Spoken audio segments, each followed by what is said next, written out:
Salam alaikum une deuxième fois, Khawti. Bon, sur la première partie, Khawti, on a parlé du style de jeu de Ziani, on a parlé aussi de sa situation en club.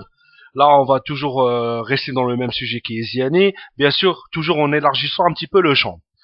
Donc, Ziani, Khawti, pour moi aussi, ce sera le joueur, comme il fait partie des cadres, ce sera un des joueurs qui mettra en évidence ces contradictions de Saadan.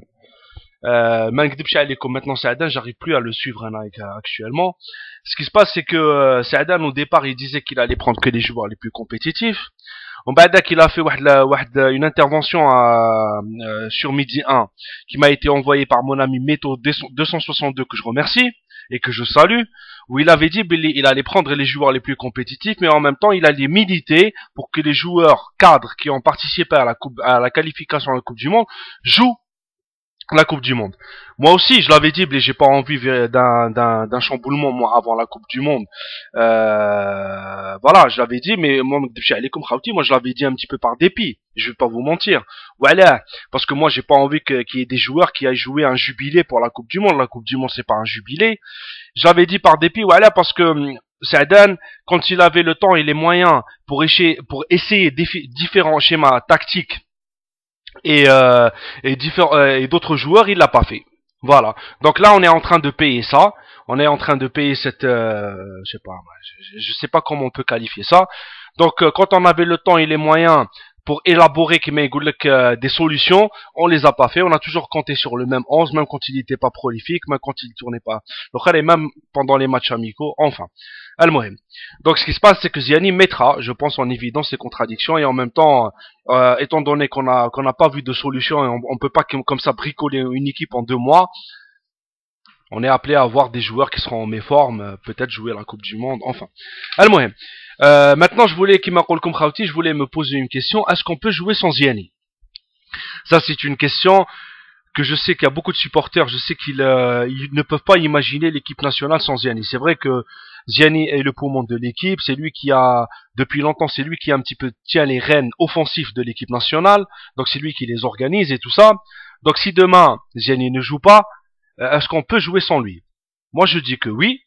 Dans un grand pays dans une grande équipe de football, dans une grande nation de football, des fois il faut savoir jouer sans ses stars. C'est comme ça qu'on reconnaît les grandes nations de football.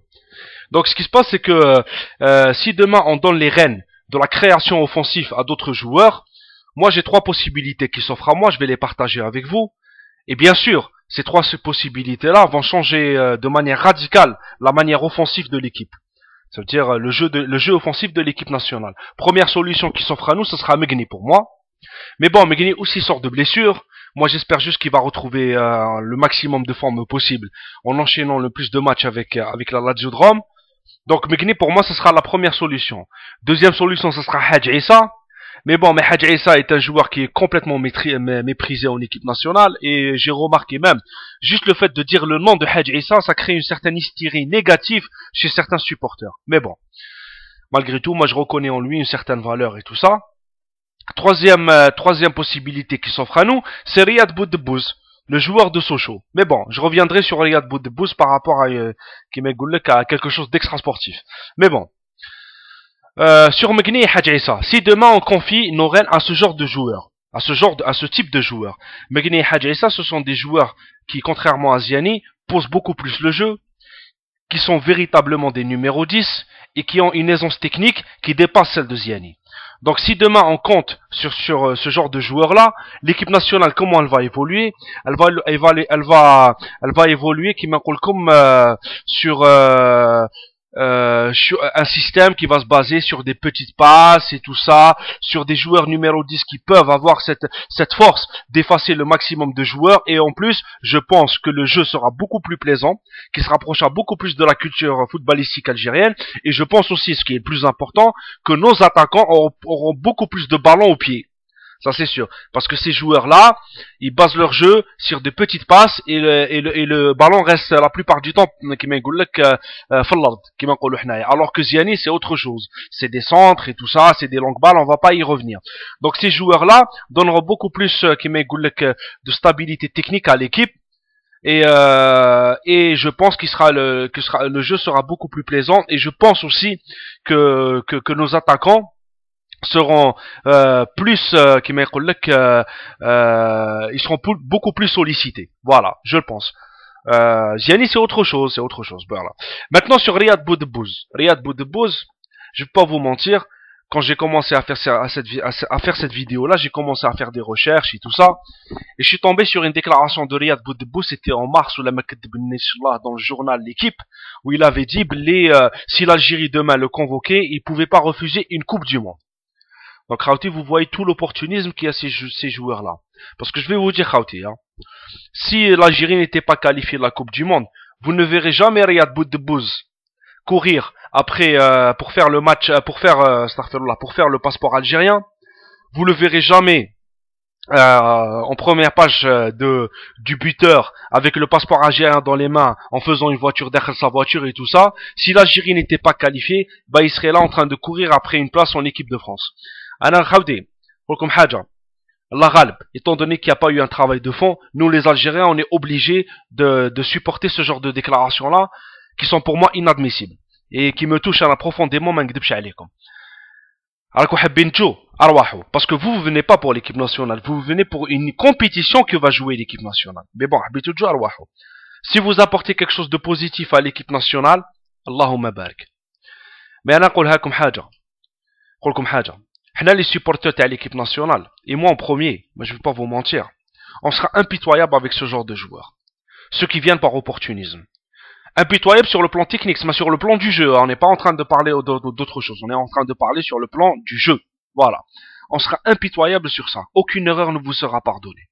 Voilà. Parce que vous venez pas pour ça. Vous venez pour la Coupe du Monde. Voilà. Donc étant donné que vous venez pas pour ça, là on sera impitoyable. Voilà. C'est aussi simple que ça. Alors, on vous attend avec deux pieds fermes. Et on va voir aussi votre loyauté après. Et on va voir. On va voir quel est l'apport que vous allez apporter à l'équipe nationale. S'il est positif, alhamdoulilah. S'il n'est pas positif, nous, on sera pas gentil avec vous. On vous le dit tout de suite. Ça veut dire, on vous dira, salam alaikum, partez. C'est pas la peine. Voilà. Donc, Khawti, voilà. Moi, pour résumer ma vidéo. Premièrement, j'ai dit que Ziani n'était pas un meneur de jeu, on va dire un véritable numéro 10, c'était un joueur qui basait son jeu sur les couloirs. J'ai parlé aussi de sa situation au niveau du club qui n'est pas très bonne et qui fait un petit peu peur. J'ai parlé aussi de Saadane et de ses contradictions par rapport à ces joueurs-là qui ne sont en méforme. Et aussi j'ai donné certaines solutions, on va dire quels sont les joueurs qui peuvent être susceptibles de reprendre les rênes offensives de l'équipe nationale et le changement qu'il va avoir au niveau du jeu, qui pour moi je pense se rapprochera beaucoup plus de la culture footballistique algérienne et sera beaucoup plus plaisant, et je pense que nos attaquants seront beaucoup plus sollicités qu'avec Ziani, parce que avec Ziani c'est un jeu, je pense que Ziani il souffre du fait qu'il n'a pas un numéro 10 à côté de lui, je pense. Si demain, la meilleure chose pour moi, si je dois mettre des joueurs, peut-être la meilleure c'est Megni comme numéro 10, Ziani on va dire qui est sur les couloirs, et puis un Ziaya qui est au point de l'attaque. Là, ça serait très bien. Pour moi, ça serait très bien. Et puis, moi, je souhaite que tous les cadres de l'équipe nationale retrouvent leur forme. Ziani, Belhadji, Ibda, Bougra, Antar.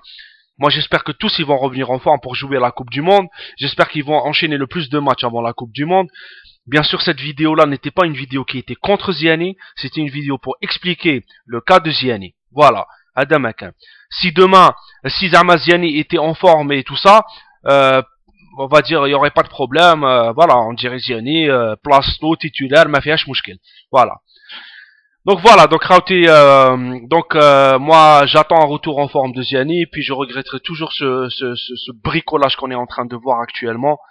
Mangdibch Alikum Mennad il a fait une intervention sur le buteur, moi où je suis tout à fait d'accord avec Mangdibch Alikum, où il a dit que les sélectionneurs actuellement ils sont en train de superviser les équipes qui vont jouer qui vont avoir contre eux. Là on est en train de superviser jusqu'au jour d'aujourd'hui des joueurs des D2 et des joueurs qui jouent dans des clubs moyens en Europe. Donc voilà cette mentalité de bricolage, et moi je vous le dis, même si demain Inch'Allah on fera des bons résultats en Coupe du Monde, on fera ça, il n'y a pas de problème, mais quand l'euphorie partira, moi j'espère que cette mentalité tel bricolage a dit, j'espère qu'elle partira. Et s'il y a des hommes qui doivent partir avec cette mentalité là, bah qu'ils partent. Voilà, hada makan. Parce que moi, jusqu'au jour d'aujourd'hui, je compte sur une seule chose. Je compte sur l'orgueil des joueurs. Voilà, hada makan. Je compte que sur ça. Parce que ce soit la préparation, leur état physique, tout ça, non. On va pas se raconter des histoires, il faut voir la réalité en face. Maintenant, je compte sur l'orgueil des joueurs. J'espère qu'ils auront l'orgueil pour le khal. Mais je pense, franchement, comme j'ai dit en première partie, que ça va pas suffire. Voilà. Al-Mohem Khawti. Donc moi, je rejoins Mennat par rapport à ça. Et pour toutes les personnes qui m'ont demandé de faire d'autres vidéos sur Smadan, de faire des analyses sur d'autres sujets, Inch'Allah, je les ferai. Barakallahu fikum. Après ma réponse à Djilo, beaucoup de personnes ont apprécié mes interventions, mon intervention. Donc, Inch'Allah, je ferai aussi d'autres vidéos sur d'autres sujets. Barakallahu fikum, ya'tikum saha. Wassalamu alaikum wa rahmatullah. 1, 2, 3 khawti. Vive l'Algérie.